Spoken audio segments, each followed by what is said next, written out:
So the first thing is you want to understand or figure out what kind of area of law.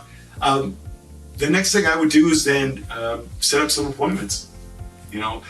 I know this is kind of a newer thing, but there are lawyers that ask for money to sit down with you to talk about your case. That's not our style to do that.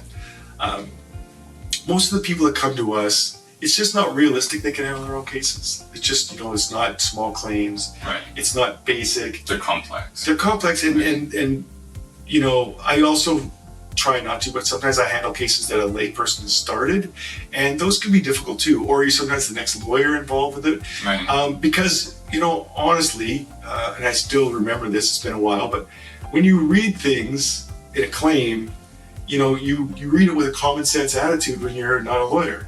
But when you read it as a lawyer, like, okay, they don't say breach of contract, but that's what they're pleading here. Right. They don't say misrepresentation, but that's what they've said. They've said not truthful, maybe. And then even if they did say misrepresentations, you actually know what that means as a layperson. Did it meet the elements and all that stuff too? The pieces of 100%. And so something that could be a few pages can be very complex. Right. And done incorrectly, so you respond in your pleadings incorrectly, can cause problems because it has to be fixed. And the bottom line is, if it's not in your pleadings, you can't use it through the process because the courts are not going to guess what you think your defense is or even what your claim is. So you might plead your claim incorrectly, miss some key point where, like defamation is a good example. Defamation is very structured and it's very, you have to be very specific. For example, the exact words necessarily. And a defense, there's very specific and important defenses to defamation.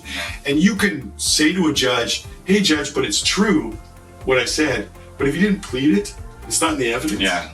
It's not real. But they can hire a lawyer to amend the pleadings that they made a mistake on. Yeah.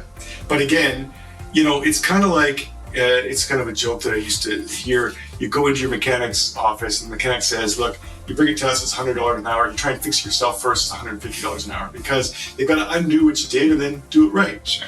And there's some truth to that.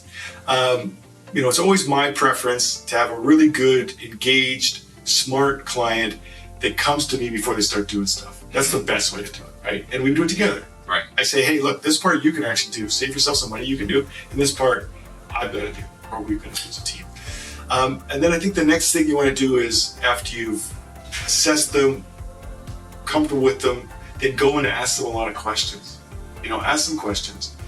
Ask them specific questions. There's a thing called canlead.org. Look up and see if they have any cases, if it's a litigation. Right.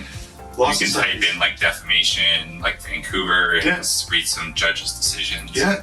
You know what? Right. Not enough people do that. Just to get a sense of what the case is, right? Yeah. See, if a lawyer should say, I'm not comfortable with it, but, maybe they think they're comfortable with it and they don't have much experience. If you got it, the more you know, the better it is. Now, sure. I have clients that come in, they've read one case and they think they know all the law. So, but you know what? I appreciate the effort. Yeah. It's one step in the right direction. One step in the right direction, and then now I know this person's invested. We're gonna, they're gonna work with me well. Right.